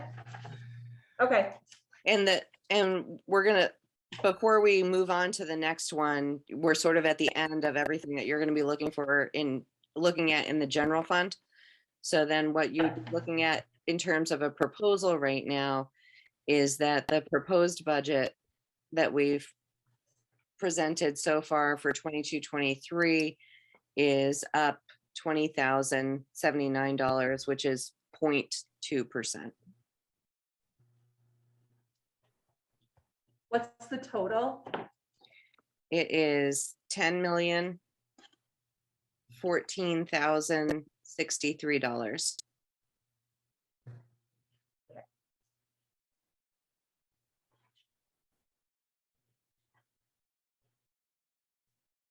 You said up 0.2%. Yeah, Point it's a two. That's, $20,000 increase. on a that's $10 million minimal. budget. Yeah. No, no, And- we'll top it 25 up. if you look at that contract. And we still Right. have that running We list have to some- go back to if you want to look at any of those cuts as well. So we had talked about, we were keeping a running list of things. So we had talked about moving the special ed director position to 1.0 FTE. And it sounds like that from our last meeting, that's something we all feel confident that we do not want to cut. Sydney, can you make that document a little bit bigger? Absolutely. And as we go through these, can you just let us know if this is something that was in the budget or if this is something that we were considering adding? Sure. So these are all in the budget, I can tell you, Except for that, except for number 5, right? except for the contracted service. Perfect. Okay. So the special education director position, we had added as full-time, and at the last meeting, the board basically solidified that that's something that you don't want to cut, that everybody feels confident moving forward with that as a full-time 1.0 FTE. Yes. Yep. We had added in a court placement reserve, and a court placement right now for a student is about 51,000. It fluctuates, there's minor fluctuation every year, but we had left this in as a just in case we have a court placement. I do not know of any pending court placements. You usually don't know about them ahead of time. So if you did want to reduce the budget by that 51,000, what would happen is we would either see if we had the funds available in the current budget, or if necessary, you could go into the special ed reserve fund if you had that emergency court placement where you didn't have the money to fund it. So you could still decide to eliminate that 51,000. The next thing are the locks and or the cameras. Those are both in the budget right now. You could decide to do one or the other next year, or you could leave it as is where both are in there right now. And as I said, we are getting at least 2 cameras this year. But what Mr. Campo was saying is that it's really sort of that DVR piece, you know, that would be the significant upgrade for that. And again, I would recommend you prioritize the locks if you do choose an either or there. And then in technology, we had the radio FM systems that we had talked about upgrading, which was about 19,000. That is in there. And those are necessary. So, but the issue with those is that there are other ways that we can figure out to pay for those. For example, those can most likely be paid for by writing them into some of our grants next year. So if you wanted to pull that 19,000 out, we could look at using grant money to fund those and still get them for the kids, but just funding those not in the general budget. And then contracted services, you just added as a possible for 5K. I was going to add the bus in here, but I don't really think you should, in my opinion, you shouldn't debate whether you need that 4th bus. Based on all the numbers I looked at, we're going to need the 4th bus.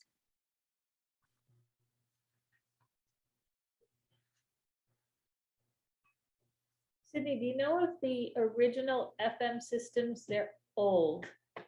Very old. Do you know if they were part of the budget or if those were grant purchased? I am not exactly sure, and we got those a long time ago. Let me see. I'm not sure if he's on right now. Let me see if he's. Wondering if that's something we should be providing rather than relying on a grant. Or if traditionally that would come from a school budget, or if it comes from a grant funding. Well, you know, we get REAP funding, we get REAP grants every year, and you know, the REAP grant in itself could just about cover that. And we don't have other priorities for that grant? Well, we went through sort of a REAP wish list and some brainstorming.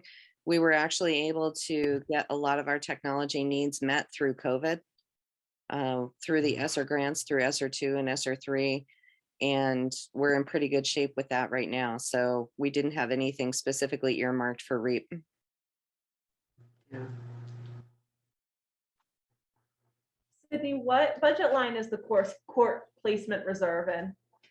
That would be in 1,200, and I believe it would be under tuition, but let me pull it up just to be sure. Unless Karen, you know off the top of your head where it is, which you probably It is in a tuition line. I can tell you the exact line if it's in SPED secondary tuition private. So it's 1,200,55640,00032.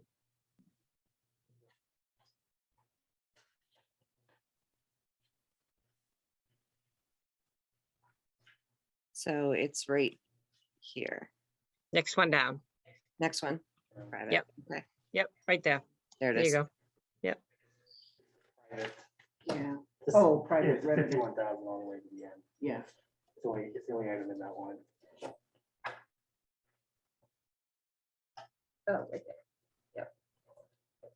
So that line overall is down. It still includes that that amount, that court placement reserve. Right. Yeah. Mhm. Got it.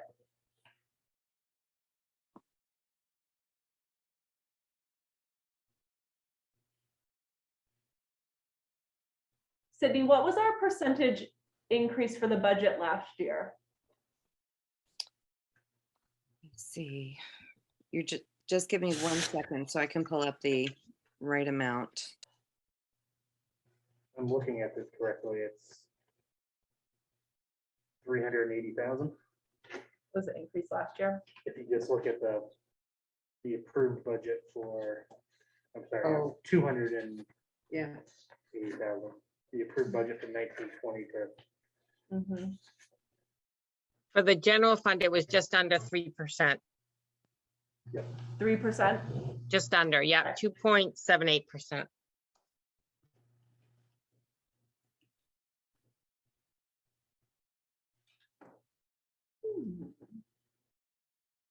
Well, from my perspective, we have a $20,000 or $25,000 increase on a $10 million budget, and we added a bus route. Mm-hmm. yeah, that sounds It's pretty incredible. It seems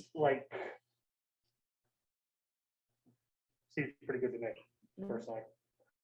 Well, one of the things that just to keep in mind is that it's normal for the budget to look like this when you have a separate warrant article for a CBA. Right. So, I know that I think this looks great too, and I think this looks great even, with the CBA warrant article. I think we're in really good shape. But it depends on if you want to go in with this as is. You could also go in with a negative budget. If you want to look at that running list, if there's anything that you feel that you don't want to keep in there, it's really your call. But I would say no matter what you do right now, we're going to be presenting the community with a very good non-dramatic increase, which is going to be nice. Mm-hmm. And I think that one of the things I would say is that we've been able to leverage some of our COVID funding to take care of things that are going to have long-term positive impacts on the district. Sydney, can you pull the running list up one more time? So I would like to just kind of let the board weigh in on each, and it can be just a quick, let's keep it, let's talk about it more, let's take it out.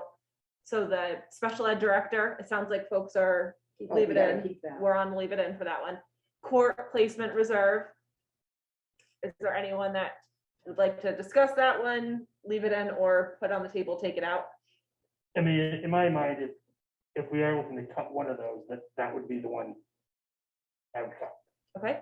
But I mean, I'm perfectly fine keeping it in too. I think it makes sense to keep it in.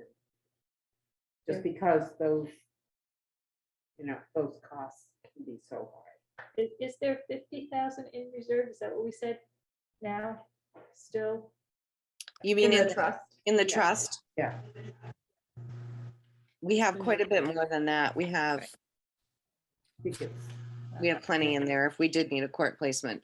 It's just You think there's enough in 408,000. 408 in the reserve? Okay.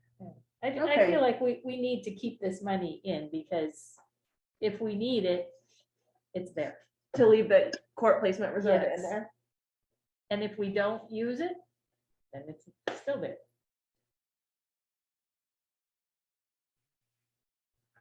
what I'm wondering, I'll just float this out, is I wonder what sort of message or goodwill or how we can go into best position ourselves to go into passing the playground piece. And I think, like, as I think about the full package of what we're presenting to the taxpayers between the budget, the playground CBA. bond and the CBA, if there's places that we can offer as like here's the budget, you know, is very lean. We recognize that this is a hard year and that we're asking, you know, in other areas. I think I'm not usually one to, it's funny, I'm like trying to channel my best Jody. I always felt like I got like a different perspective from Jody during our final budget sort of rounds. I'm really missing her this time of year.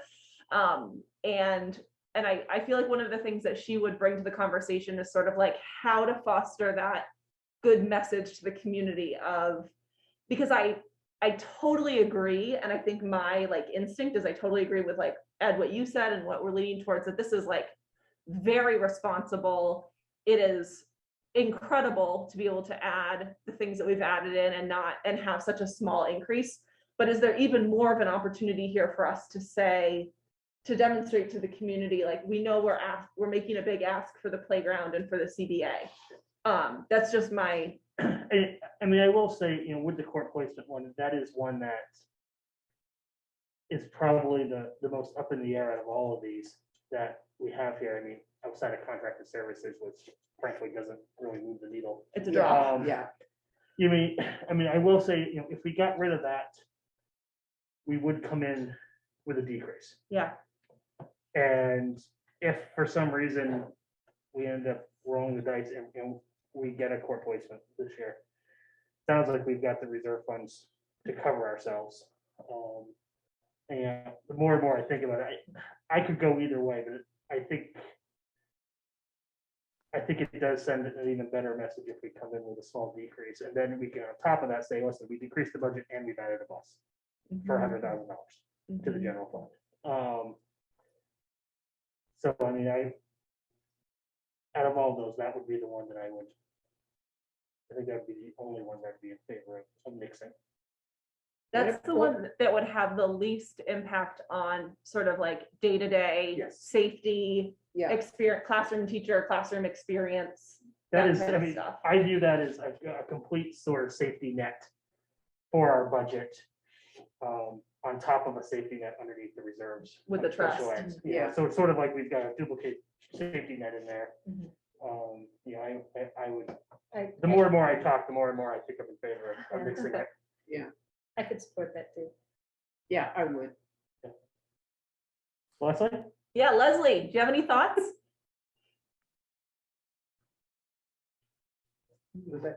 Oh, she's mute. I had to find fine. my screen. My screen was all maximized.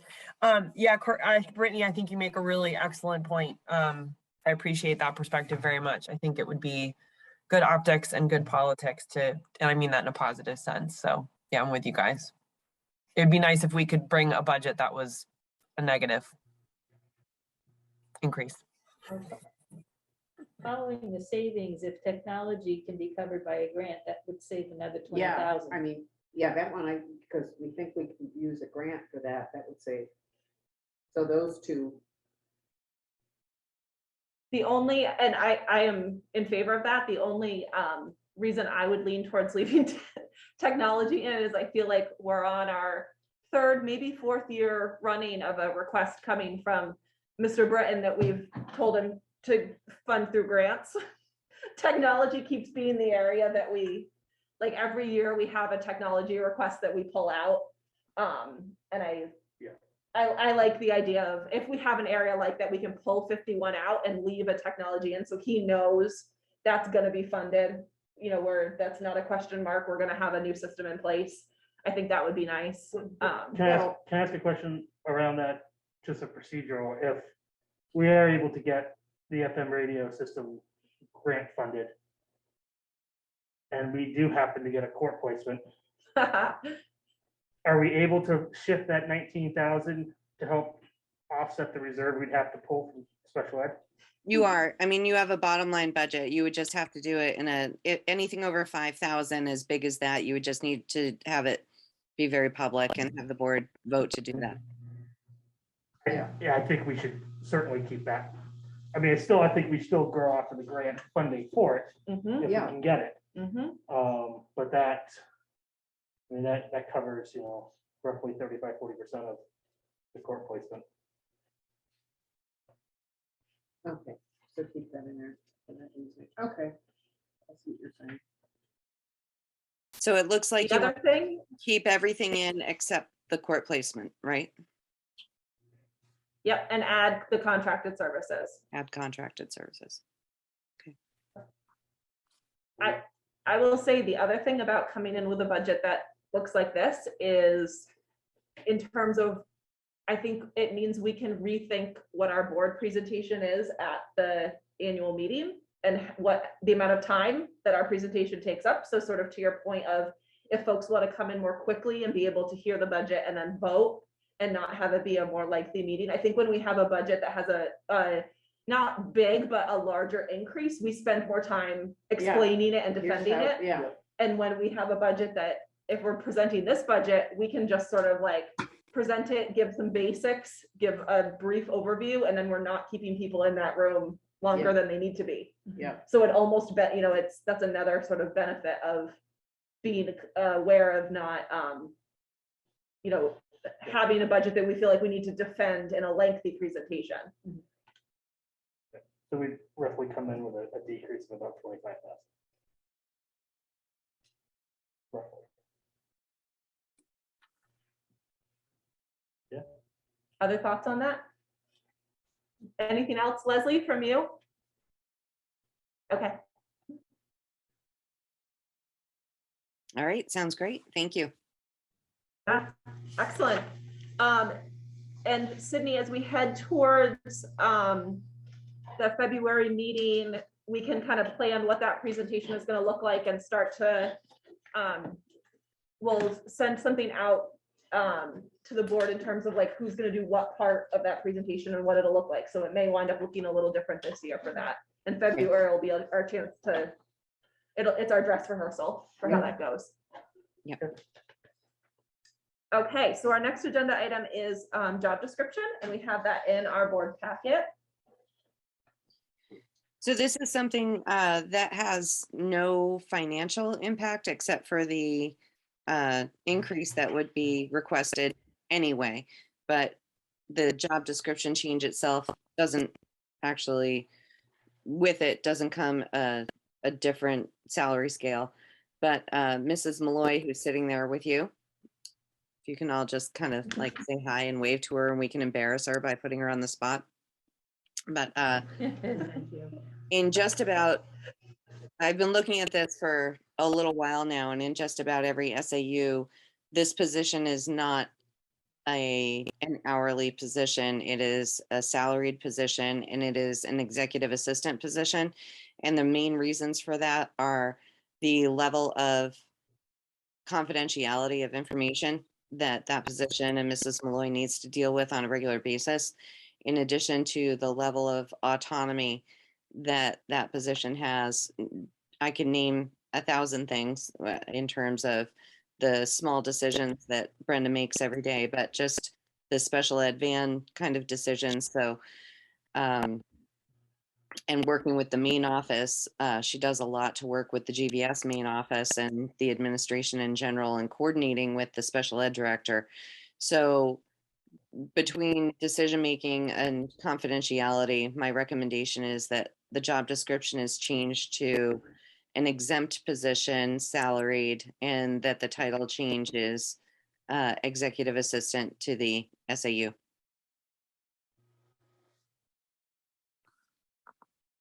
I like that position title. yeah. Any questions or discussions on that from the board?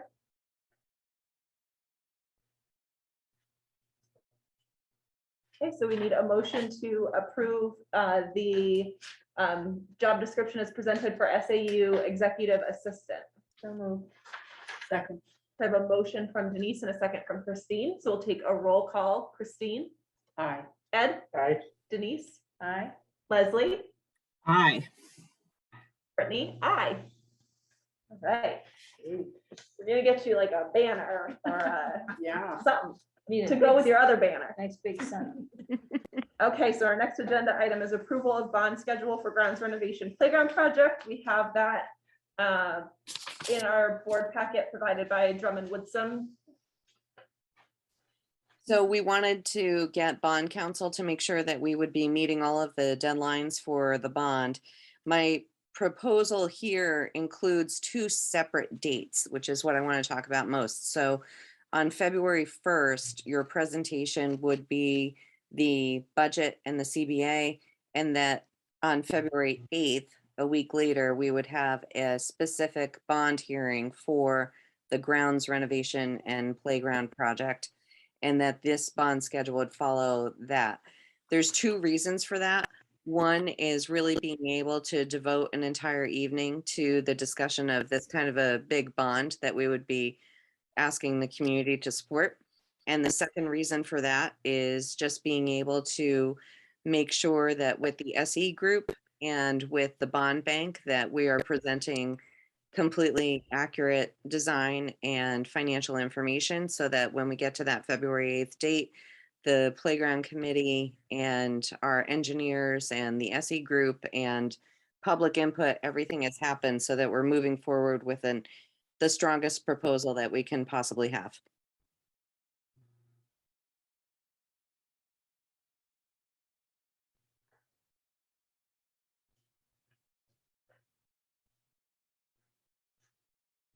Any questions or comments on that?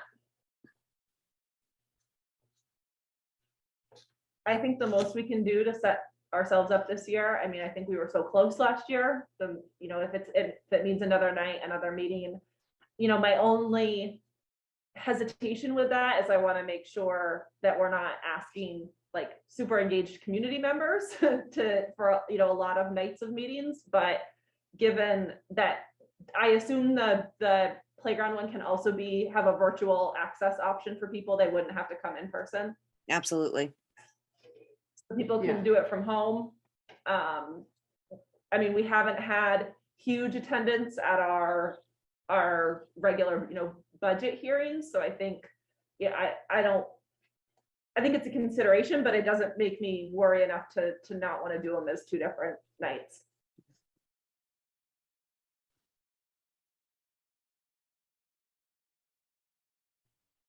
Any other thoughts on that from folks?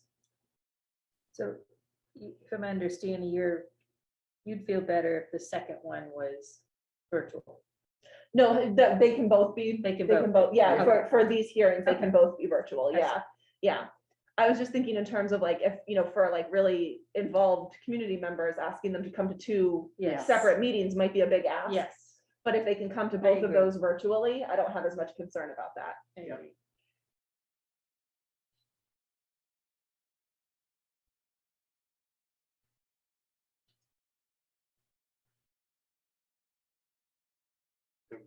Need a motion to. Yeah, unless there's any other questions or discussions on that, we'll need a motion to approve the bond schedule for grounds renovation and playground project. So moved. Second. Right, so I have a motion from Ed and a second from Denise, and so we'll do a roll call. All those in favor, please say aye. Christine, Aye. Ed, Aye. Denise, Aye. Leslie, Aye. Brittany, aye. Okay, excellent. So our next agenda item are policies. These are all policies that we reviewed last month. This is our second look at them. So we have Good night. we have 3 policies that are up for the second reading and adoption, and then 2 that that we're rescinding. So we're looking for the second reading and adoption. We're looking at policies IGE/IGE-F, which is the policy, and then the form policy EEAA and EHAA. So any discussion of any of those 3, those are for the second reading. I just want to ask for a clarification. This is in EHAA. And it would be in number 6. And I just had a question on what, is it PII, proprietary financial information? What does that mean? Oh, I thought it was defined somewhere. It might have Personally been. identifiable information. Thank you. It's on the first page of the I got, I sort of definition. implied that through context, but I needed to verify that. So thank you. All right. Other questions or comments on these? All ones we discussed last month. Yep. Yeah. Okay, so we need a motion for the second reading and adoption of policies. Let me make sure I get all my letters right. All right, second reading and adoption of IGE, IGE-F, EEAA, and EHAA. So moved. Second. All right, so I have a motion from Denise and a second from Christine. We'll do a roll call. Christine, Aye. Ed, Aye. Denise, Aye. Leslie, Aye. and Brittany, aye. All right, and then we have two for that we're rescinding, EDCA, EGAH. These are both have been incorporated or referenced in other policies. So we'll need a motion to rescind policies EDCA and EGAH. So moved. Second. I have a motion from Christine and a second from Ed. So we'll do a roll call. Christine, Aye. Ed, Aye. Denise, Aye. Leslie, Aye.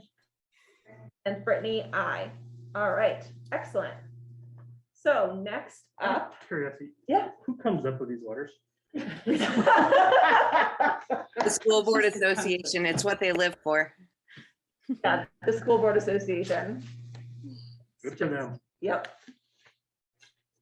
It's like the people So who. it's do fun when they colors spell on all the things out. catalogs. Yeah, it's fun when they either spell things or they're like letters that, like, there was one that was like policy EI, and I was like, nope, whatever comes next, it's a song. Uh-huh. Oh, yeah. Yeah. All right, so our next agenda item is the principal's report, and we had a lovely letter sent Yeah. to the board Yes. from Kristen. Anything else that you would like to share with us 2 days back in? Right, well, it was funny because it came across the time to give you the principal's report, and I was like, we haven't even been at school. Like, Right. So I didn't write a formal one. It was then, lovely. You know, when I came back from vacation, I had a lot of feels that I wanted to share with you. But, you know, we have been back 2 days. People are happy to be back. Staff and students seem really happy to be here. It's you can see weight was lifted. People have been rested and rejuvenated, and it's a really nice feel. Good. The top of the letter that I did send you gave the number still 277 for an enrollment. Over vacation, we had some transitioning, so we are now at 275. But other than that, we really haven't been here that much since the last board meeting. So nice to hear that you had a wonderful. Oh, it was fabulous. Yeah, yeah. Good for you. Good job. Did you cross paths? No, we didn't really go anywhere, so we tough to cross paths. Neither did we. We were saying, I think we had the safest, we were safer where we were than we were at home because we weren't with people. We were just ourselves and outside the whole time. Yeah, that's nice. And we drove and we were laughing because we were saying how it was so much safer to drive. And then was it yesterday on I-95 in Virginia? Yeah. Yeah. People were stranded for like 24 hours. Yes, and yeah. I was like, oh my goodness, thank God that didn't happen. Timed it right. All right, thank you. You're welcome. Thank you. I thought of the blizzard of 78. Okay, so our next agenda item is the superintendent's report, and we have a report in the board packet. Anything that you'd like to add to it or call out in it, Sydney? No, we've gone over everything and I'll just submit it as written since we have, like Kristen said, we haven't had that much time between my last report and this one. One thing that Sydney mentioned in it that I do want to do tonight is a date in January to ratify the collective bargaining agreement. I think it would be good for us to have that date like in the next couple of weeks with the intention of doing that piece of business and also to have something just in case there are additional recommendations from DHHS or CDC that we need to look at. Yeah. So, Good. I don't know what folks have in terms of schedule, if a Tuesday, If we could avoid next week, absolutely. that would be beneficial. Yep. I think we were thinking about like 2 weeks, so that would be the 18th would be, Yeah. we don't have school, there isn't school that day, that's a teacher, work, is that the teacher? It's MLK Day, I believe. The That's 18th Monday. is the Tuesday, Yes. and the Tuesday is a teacher work day, right? Yep. Are folks available for the 18th? Yes. Yes? Yes. Excellent. Okay, so we'll plan. Wow, We'll do that was way 6:30. too easy. It was great. That means it's gonna be a quick meeting, Sydney. All right, sounds good. All right, so we'll have that scheduled and we'll plan to do the ratification for the CBA. Thank you to our negotiators. Yes, thank you very much. What an awesome thing to have done and wrapped up. We appreciate the work that you guys did on that. That was great to hear. Can I Anything else? confirm Yeah, the time for that? Did you want to do 6:30 still? yeah, let's do 6:30. Okay.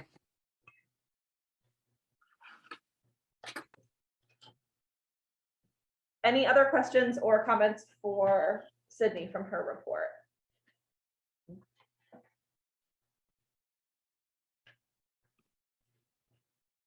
Okay, all right. So we have our consent agenda. Anything changes, adjustments to anything appearing in the consent agenda this month?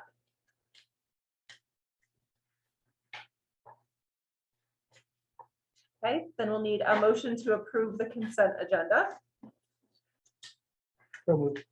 Second, So we have a motion from Ed and a second from Denise. And so we'll do a roll call to approve the consent agenda. Christine? Aye. Ed? Aye. Denise? aye. Leslie? Aye. And Brittany? Aye. All right, we are going to adjourn the meeting. So our next meeting will be the 18th at 6:30.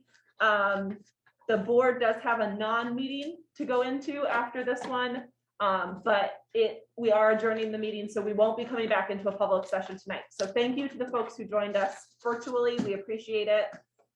We're going to adjourn this meeting tonight, and we will see folks again on the 18th, and then our next meeting is the budget hearing on February 1st, and so there'll be more information about that when communicated to folks. So we need a motion to adjourn. So, Second. I have a motion from Denise and a second from Ed, and we'll do a roll call. Christine? Aye. Ed? Aye. Denise? aye. Leslie? Aye. And Brittany? Aye. All right, so the meeting is adjourned at 8:40. And